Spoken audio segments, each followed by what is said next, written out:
baya wahid or kan ada early wa alat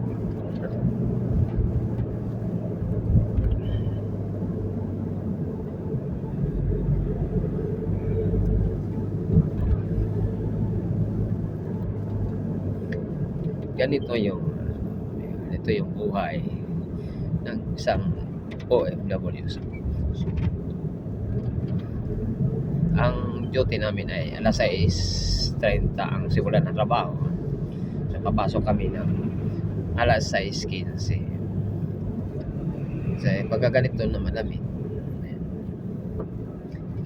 talagang samot mo yung lamig eh. At yung bus na yan ay yun yung bus na sinasakyan nila Asong. Yung ating amigo sa Messenger, amigo natin sa WhatsApp. Ang kumpanya naman nila ay sa Tubo.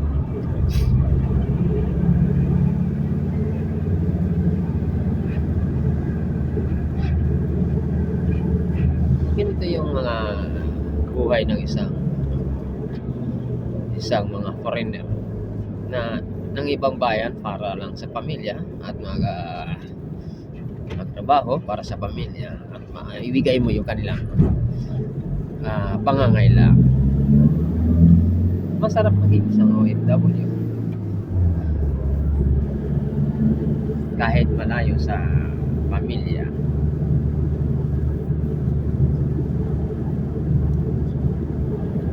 Pero sa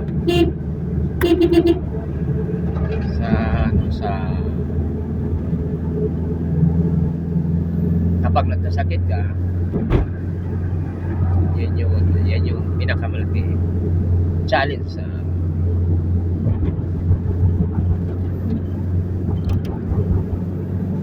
sa isang OFW.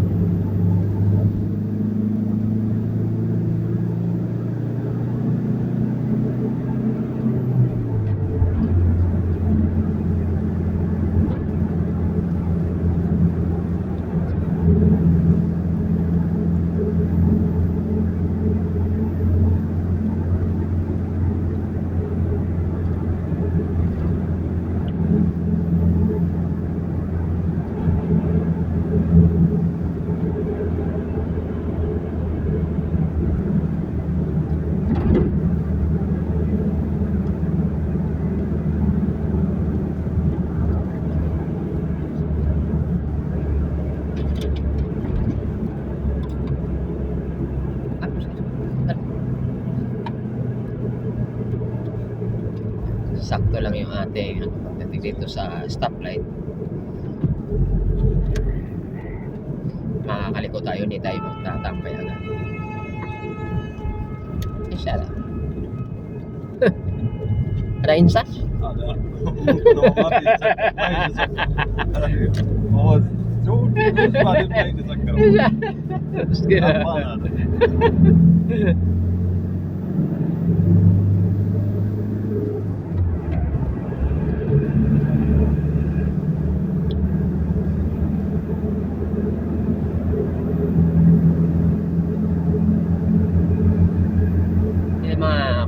Guys na yan, makikita nyo sa gitna ng island, makikita nyo yan ay mga tamer yan, sa English ay dates. Ayan.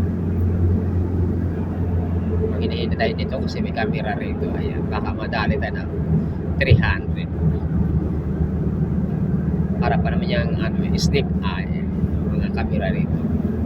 Dito hindi uso ang pulis, ang iniiwasan dito yung camera. Kasi pag nag-overspeeding ka sa sobrang tulin, automatic yan mapipicturean yung plate number mo, at pagdating mo ng 30 minutes o 1 hour, mayroon ka na marireceive na babayaran na penalty. Hindi mo pwedeng hindi babayaran dahil hindi ka makakalipad na pauwi sa iyong bayang sinilangan kasi haharangin ka sa airport. So, at yan ay automatic darating sa iyo kasi ang sasakyan, kahit sa pag-aari ng kumpanya yan, nakaano yan sa nakarehistro din yan sa iyong pangalan at sa iyong ikama. So, wala kang lusot. Ganun kahigpit. Ganun lang kasimple. Ang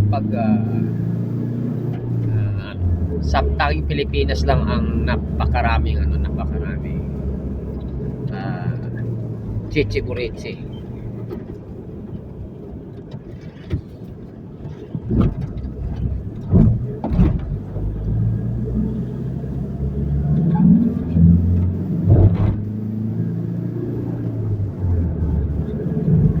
At ito na, dito na tayo sa aming kumpanya. Dito na tayo sa aming company. So, at yung isang Pilipinong baldado, ayun na, nakaupo na siya. Masakit ang kanyang balat kasi nahulog siya sa kanyang inakyat na hagdanan. So guys, maraming salamat sa inyong pag-support. At huwag kalimutan pong i-like at i-share ang ating live. Ayan. Ating video pala, huwag nyo kalimutang i-share ang ating video para po sa ating mga manunood. Ayan. At ito yung pinakabayabas. Yan. Oman Sinitas ng Saudi Riyadh. Ayan. Maganda yan ang halaman na yan, guys. Kasi nakakain yan kahit mga puno nasa ibang bansa. Yan, dito na, papasok na tayo. At yun yung isang sasakyan. So, ito yung aming trabaho. Ito yung aming pinagkakaabalahan kahapon. Ayan. Kita nyo kung gaano kalalaki yung salamin. Kulang-kulang na 4 na metro ang haba. Ngayon pupunta tayo. Ayan yung ginagamit kong forklift. At ganito kalinis yung aming company. Kasi pag wala akong ginagawa, magtatawag ako ng mga taong tagalinis. Ayun. So, at lahat yan guys, makikita mo dyan. Lahat ng sulok na yan, may CCTV. Ayun. May CCTV yan. Yan yung aircon. Yan. Pakilo na yan. Papapakilo na yung aircon. So ngayon magbubuhay tayo ng aking compressor. Ito yung aming compressor. Ang lalaki nyo guys ha. Malalaki yan.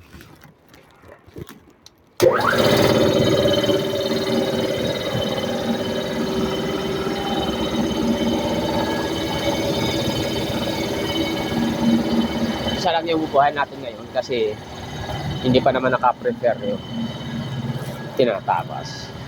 So, ano tayo? Pumunta na tayo sa loob. Magpapansin. Sobrang lamig talaga. Hindi ginaw na si Sadik. Yan. Ang iba naman ang kanyang jote. Siya ang tagabukas ng mga gate. Mga pintuan. So, ito yung aming aming trabaho. Ito yung aming gagawin ngayon. Yan. Pero maglo-loading kami ngayon. Maglo-loading kami.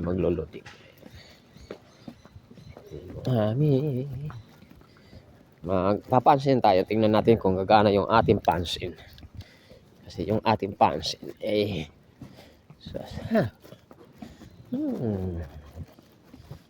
ang aga naman niya. Masipag siyang pumasok ng maaga. Ito yung bakirad or mga pum. So ito yung aming pansin. Pipinger ka lang dyan. Marunong ka bang mag-finger? Marunong pa siya mag-thank you. Ito yung aming gagawin ngayon. Sliding. Lalaki. Saan ka pa? Ayan. Hanggang dito na lang guys. Maraming salamat po sa inyong lahat ng mga taga-suporta. At walang sawang pagdurot-dot, pagsubaybay sa aking mga video. Ayan.